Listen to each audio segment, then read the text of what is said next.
जैसे आपने question number 2 किया हो, स्टेप आपका वही होगा। यहां देखिए, किसी भी धनात्मक पूर्णांक के लिए कह रहा कि किसी भी संख्या का जो वर्ग होता है, जैसे हमारे पास कोई संख्या है, फिर उसका हम स्क्वायर करें। अगर स्क्वायर करें तो वो कैसा होता है, 3m और 3m+1 के रूप का। बिल्कुल उसी की तरह हमको सॉल्व करना है। यहां हम मान लेते हैं, यहां देखिए सॉल्यूशन में माना संख्या आपकी क्या है, माना संख्या a है। अच्छा, तब यहां क्वेश्चन अगर हम देखें तो क्लियर है कि v की वैल्यू कितनी है, 3। b की वैल्यू कितनी है आपकी, 3। अब देखिए यूक्लिड विभाजन प्रमेय का लगाते हैं। यूक्लिड विभाजन, ध्यान से समझिएगा, अगर हम यूक्लिड विभाजन प्रमेयिका को देखें तो शायद कह सकते हैं a = bq, यानी लिख देंगे 3q प्लस क्या लिखेंगे, r। a = 3q plus r।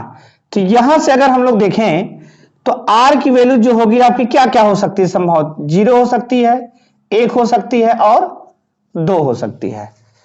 0 हो सकती है, 1 हो सकती है और क्या हो सकती है, 2। अब समझने वाली बात यह है कि हमको सॉल्यूशन में 0, 1, 2 में से कौन कौन सी संख्या लेनी है। यहां देखिए ये जो 3m और 3m+1 है, तनी इस पे गौर कीजिए आप लोग। ये 3m दिया है और दिया है 3m+1। क्या इसको हम 3m+0 लिख सकते हैं क्या, बिल्कुल लिख सकते हैं। यानी अगर हम कंपेयर करें तो ये r और ये r, यानी r की वैल्यू हमको 0 भी लेनी है और r की वैल्यू हमको 1 भी लेनी है। लेकिन जब हम r की वैल्यू 2 लेते हैं, 0 क्यों लिया, क्योंकि 0 का स्क्वायर करेंगे तो 0 ही आ जाएगा, क्योंकि पूर्ण वर्ग बात कर रहा है ये। और 1 का वर्ग करेंगे तो 1 ही आएगा, लेकिन 2 का करेंगे तो कितना आ जाएगा, 4। इसलिए हमको 2 नहीं लेना। तो देखिए जब हमको लेना क्या, पहले उसको लिख देते हैं, r = 0 भी लेना है और 1 लेना है। ठीक, तो हम लोग क्या करते हैं, सबसे पहले r = 0 लेने पर, जब r = हम 0 ले लेते हैं, सुनिएगा, तो ये हो जाएगा a = 3, समझिएगा, a = 3q प्लस 0। r की जगह हमने क्या रख दिया, तो आ गया a = 3 × q। लेकिन बात अभी भी नहीं बनी है, यह कह रहा है कि किस दर्शाइए कि किसी धनात्मक पूर्णांक का वर्ग। हमने वो धनात्मक पूर्णांक क्या माना है, a। इसको आप लिख सकते हैं कि माना धनात्मक पूर्णांक आपका क्या है, a है। तो इसका वर्ग की बात कर रहा है ये। हम क्या करेंगे, दोनों पक्षों का वर्ग करने पर, जब हम दोनों पक्षों का वर्ग करेंगे तो हो जाएगा a² = कितना हो जाएगा, 3q का स्क्वायर, सॉरी ये हो जाएगा 9q का स्क्वायर। क्लियर, कोई कंफ्यूजन, यह आ जाएगा a² = 9q का स्क्वायर। तो इसको हम क्या लिख सकते हैं, a² = 3 × क्या हम 3q का स्क्वायर लिख सकते हैं, बिल्कुल लिख सकते हैं। यहां पर लिख देंगे a² = 3m, लेकिन हमको लिखना पड़ेगा जहां m बराबर आपका क्या है, m बराबर आपका है 3q का स्क्वायर। देखिए संख्या का वर्ग जो है 3m के रूप का आया। अब हम वेरीफाई करेंगे कि ये बात सही है कि गलत है। चलिए हम क्या करते हैं, जब वेरीफाई करने की बात होती है, समझिएगा, जब बात वेरीफाई करने की होती है तो हम क्या करते हैं, m की वैल्यू हम रखना स्टार्ट करते हैं, सॉरी q की वैल्यू रखना स्टार्ट कर सकते हैं, क्योंकि q की वैल्यू 0 हो सकती है, 1 हो सकती है, 2, 3 सारी चीजें हो सकती हैं, किसी भी पूर्णांक के लिए कहा है। ठीक, अब यहां से देखिए, तो हम क्या करेंगे वेरीफाई में, जब a² की वैल्यू हम लोग रखते हैं 3m, इसको क्या लिख देंगे, 3 × 3q का स्क्वायर, यानी ये एक्चुअल में है क्या, 9q का स्क्वायर। अगर हम q की वैल्यू क्या रख दें, q की वैल्यू 0, एक्चुअल में ये a² किसके बराबर है, इसको लिख दीजिए अच्छे से, ये है आपका 9q का स्क्वायर। क्लियर, अगर हम q की वैल्यू क्या रख दे, 0, देखिए अगर हम q की वैल्यू 0 रखते हैं तो साथ a² की वैल्यू 9 × 0, यानी ये कितना आ जाएगा आपका 0। बात क्लियर, जब हम 9 × 0 रखे तो 0 का स्क्वायर आपका कितना आ गया, 0 आ गया। अब इस 0 को क्या हम ये 0 का स्क्वायर लिख सकते हैं, है ना। ये 0 जो है आपका स्वयं 0 का स्क्वायर है कि नहीं है। अगर हम q की वैल्यू 1 रख के चेक करें तो शायद ए स्क्वायर आपका क्या आ जाएगा, देखिए 9 इंटू 1 का स्क्वायर। तो 9 इंटू 1 का स्क्वायर यानी 1 का स्क्वायर 1, यानी 9 इंटू 1 कितना आ गया आपका 9, और ये 9 है क्या 3 का स्क्वायर। ध्यान से समझिएगा, ये देखिए जो कहा क्वेश्चन, जो हम क्यू की किसी भी क्यू के लिए ये जो हमारे पास ए है वो किसी न किसी संख्या का धनात्मक किसी न किसी धनात्मक संख्या का स्क्वायर है। अगर हम यहां से देखिए फिर समझिएगा इस बात को, अगर हम क्यू की वैल्यू क्या रख दें 2, तब ए स्क्वायर जो आपका आता है, ए स्क्वायर आपका 9 इंटू 2 का क्या हो जाएगा स्क्वायर, यानी 9 गुणे कितना हो जाएगा आपका, देखिए ये आ जाएगा 4 कितना आ गया 36। इसको करेंगे तो ये किसका है, ये 6 का स्क्वायर है कि नहीं है।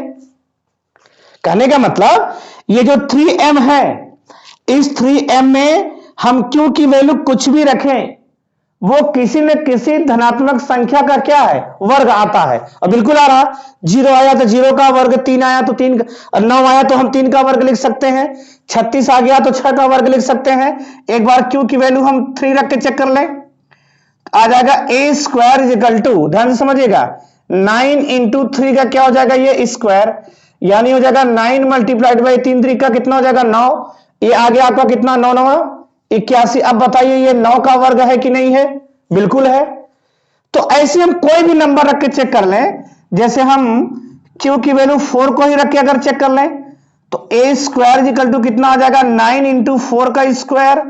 बताइए आ जाएगा 9 इंटू कितना आ जाएगा 4 चौके 16, और आपका 16 नंबर कितना होता है 144, शायद ये 12 का वर्ग है।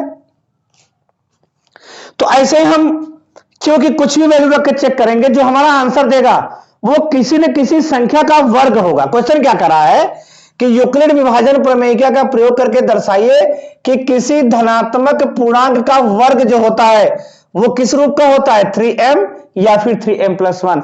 तो हमने ये कंफर्म कर लिया कि किसी भी धनात्मक पूर्णांक का जो वर्ग होता है वो 101% 3m के रूप का होता है, 3m के रूप का होता है। क्योंकि हमने किसी भी संख्या का q की वैल्यू किसी पर भी चेक करा, जो हमारा आंसर आ रहा था इस 3m में हमने q की जो भी वैल्यू पुट करी, जो रिजल्ट आया है वो किसी न किसी संख्या का क्या है वर्ग है, किसी न किसी संख्या का वर्ग है। इसका मतलब हम स्पष्ट कह सकते हैं कि धनात्मक पूर्णांक का जो वर्ग है वो किस रूप का है, 3m रूप का है। बिल्कुल आप इसको चेक कर सकते हैं, एकदम बिल्कुल सेम मेथड है हमारे पास। अब हम क्या करेंगे, किस में चेक करेंगे, हम चेक करेंगे r इज इक्वल टू 1 पर। जब हम r इज इक्वल टू 1 लेते हैं, ध्यान से समझिएगा,